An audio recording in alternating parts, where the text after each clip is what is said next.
Happy midweek. Happy midweek. Happy Vesper. Kaya tanan.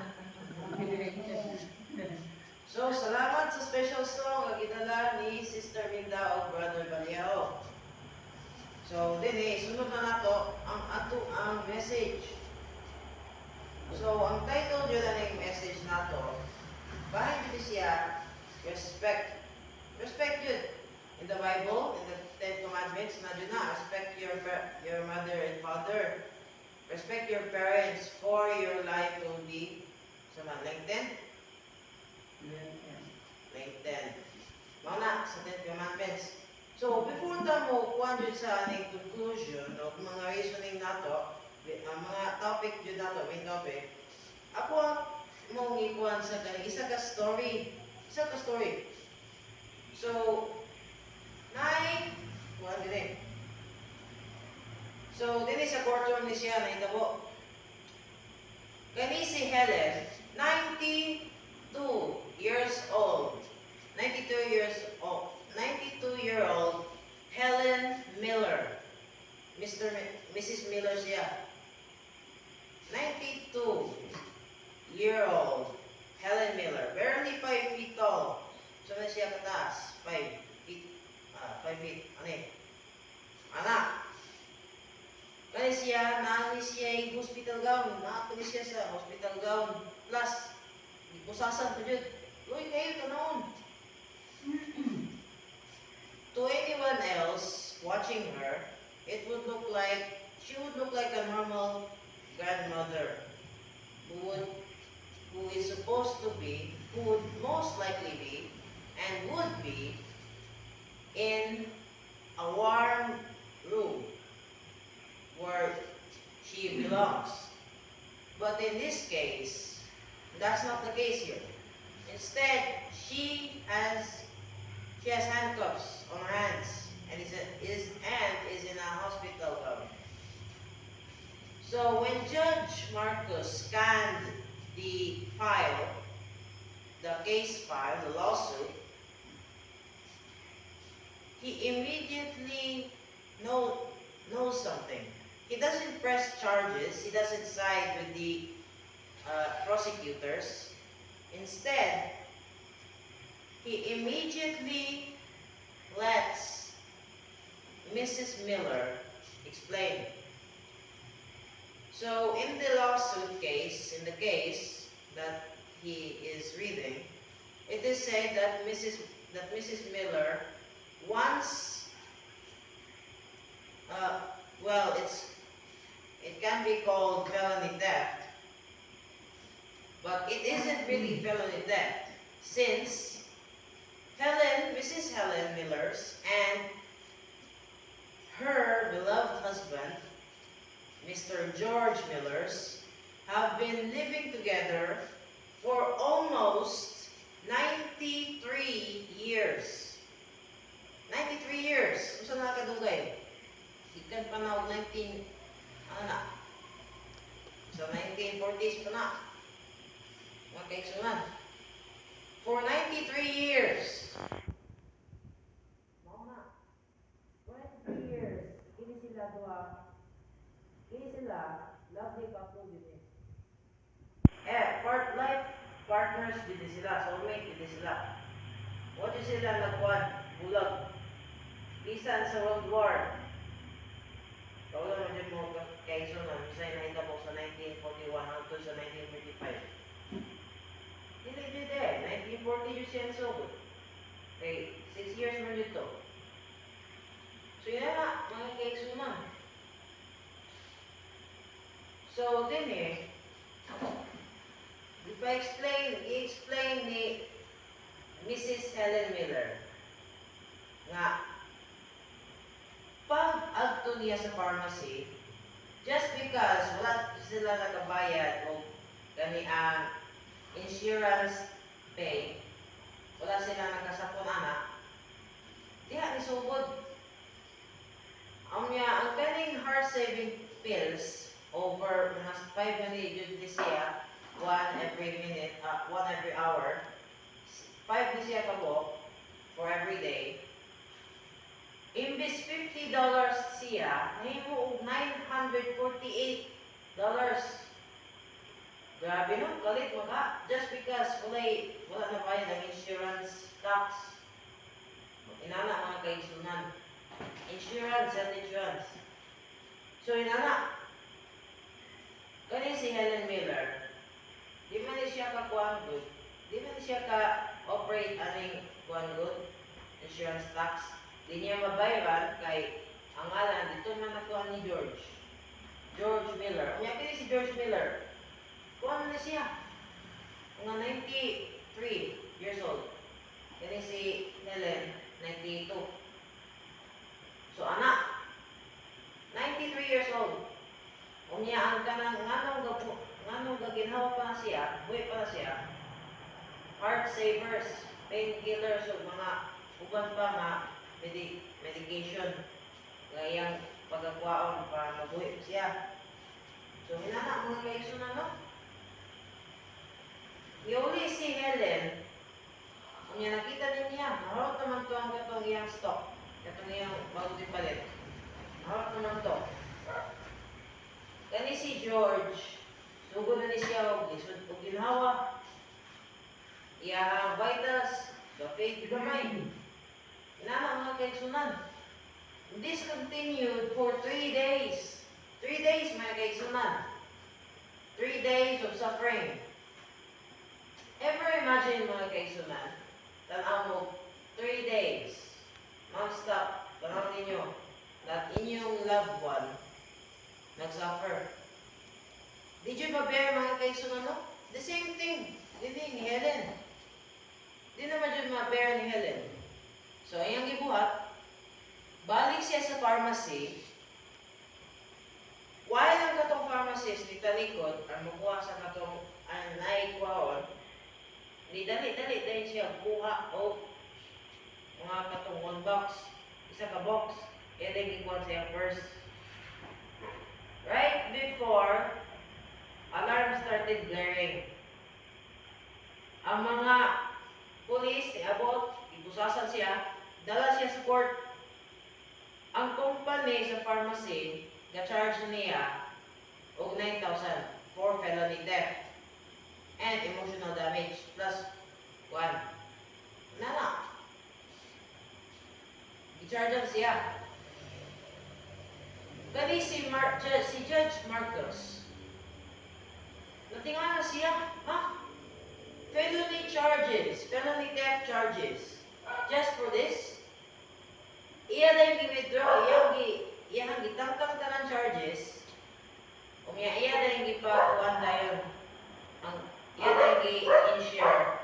Nga ang kaning insurance, ang bayad, na bakuan dayon, o medical insurance. Kasagan o medical health.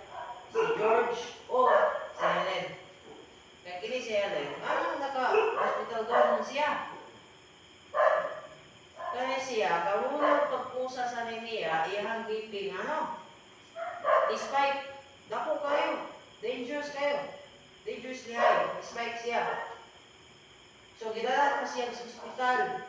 Ukaw, nadayin siya sa court. Dito na po siya sa court. Napagano to yung gown. Hospital gown. Inana mga kaisunan.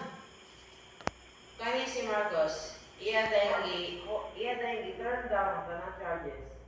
Na iya dahil i-hatagan o proper health si Helen o si George. Si Mr. and Mrs. Miller. Inana mga kaisunan. Pagkahuman na case, i-call day of lento, case closed. Then pagkahuman, giswarman ni si Judge Marcos o mga reporter. Sige siya gipanglanan.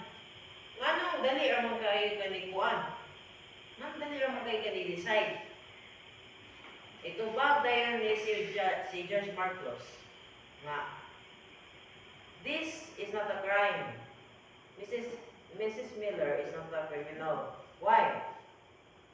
Because this is a clear fault in our system. Because justice isn't just by the letter of the law, but it is also knowing and seeing and recognizing humanity in another human being. So then, mo jump start na din ka din sa ato ang main topic, mga kaigsunan. So din in the biblical sermon of respect, the biblical sermon of respect emphasizes that God and others, including family, are to be responsible to respect. Yes, following orders, obeying elders. Respect is demonstrated through actions, words, and lack of prejudice, leading to healthier relationships and a stronger witness to Christ. The Bible provides principles for showing respect in different contexts, from respecting parents to respecting people around us. So first of all, respect for God. Some sermons often begin with the importance of respecting God, respecting His commandments, respecting His rule, not even questioning His authority. Number 1, mga kaigsunan, sa ato ang lesson. Number 2 is honoring family. Yes! Naman yung ibang family members nga makalagot. Naman yung ibang family members nga, hala, nakasayot to siya nimo, hala, iya kang ipasakitan, hala, ibalaan kang sakit sa storya. Ina naman kaigsunan. Pero in the Bible, honoring family, you must honor. You must respect despite actions towards you. Because that is the right way. Treat evil with good and good with good. Dili, treat evil with evil, treat good with good. Di sa namaw. Mas di now kung imo hangi treat evil with evil and treat good with evil. Mas di na ayo. Makaigsunan. So yun na. 3. Respecting authorities. Biblical passages like Romans 13 verse 1 to 7 are used to teach submission and respect for governing authorities. Yes, makakwanta sa kaning government authority. For example,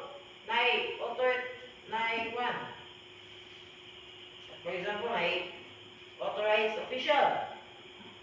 Nag-ingon siya ni mga mo-evacuate ka, respect yun ka. Sunod yun ka sa ilingon. Ito ba naman makabagyo? Tapos gignan pa yun ka, disod sa bukid sa ka sa iyong balay. Wala to, bali mo abot ang bagyo. Inaman mga kaisunan. Pero sometimes, nasa limit to respecting. And that cut off is between good and evil. For example, no matter the cause, yes, you can respect. But there's a but in this in this respecting system. There's a but. If the command involves doing bad things or doing such sin, for example, yes, naman yung parents nga, yes, you might think nga dili ka jud ginahan niya, pero respect jud. Do what they say. Parents jud. Do what you say. Since ako naman na bananan din yung si Bro ko grown up naman sa day, adult age naman sa day ni si Bro ko. Si Bro ko. So, inana, despite that, there's also a cutoff. If the command involves doing something sinful, for example, day. Kung mo sa little kuwan day, ang natin kaong day, di na naayo. Nasa ikuan nga, uy dong, di kili sa duto siya, kahit maupo siya na sakit na mo. Dili sa namayo. No? There's a cutoff. There's a cutoff between good and evil. Since kabulan mo dyan ta. So it's better to be conscious about these types, mga kaisunan. So then, we continue the respect for all people. a central message is to show proper respect to everyone, avoiding partiality or prejudice. For example, sa prejudice, hala, kanisang racism, hala, itom siya. Dili ko modabig sa puti. Dili sad, racism man sad na. Hala, kana siya pobre man, di ko ana. Kana siya kay kuan rich. Dili sad. Kay partiality to wealth man na. Financial kuan man siya. Partiality. So, it's better to respect everyone. Naman say isa din ka story nga nay professor. Dini siya nikuan sa kaning isa ka tawo nga tikuan bito sa bangka. Dadon siya sa isa ka island na high school. Ipamugana siya sa professor, tawag kag English.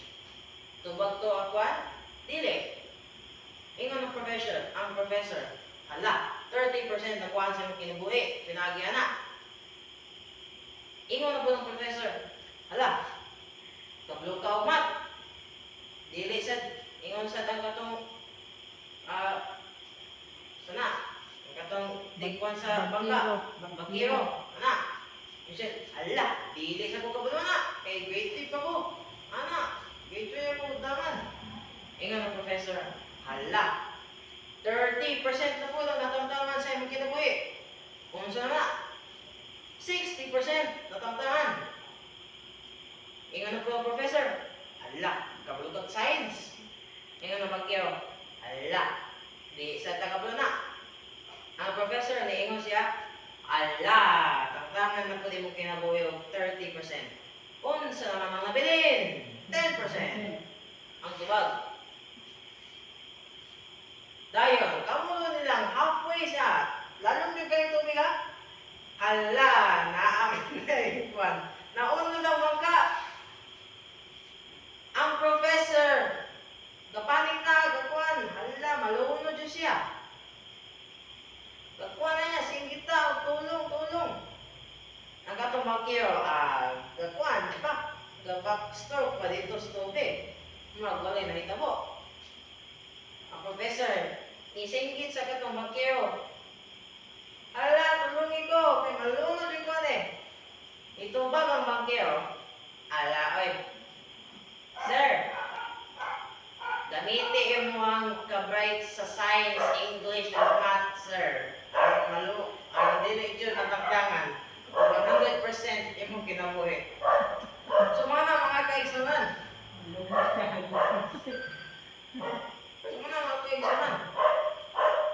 Respect all people, despite sa kanang mga inside position. So, or else, mapainarjit ka sa professor nga, ala, pabos pa siya nga naa siya daghang percentage sa iyong kinabuhi. In the end, akit di ay matangtang na dahil itong 100% sa iyong kinabuhi. Kaya nag-look down man di ay. And when the time comes, naman joy ka na yung karma. No, mga kaisunan? So, mga kaisunan, respect is important. But we should also know that respect also has a limit. Yes, respecting is paying attention. Yes, respecting is following orders. Yes, respecting is knowing what to do. But respecting is also knowing when or when not to do something. Respecting is knowing what is the cutoff between good and evil in actions. So, that's our message mga kaisunan. Salamat sa pagmaminaw. Amen. Amen.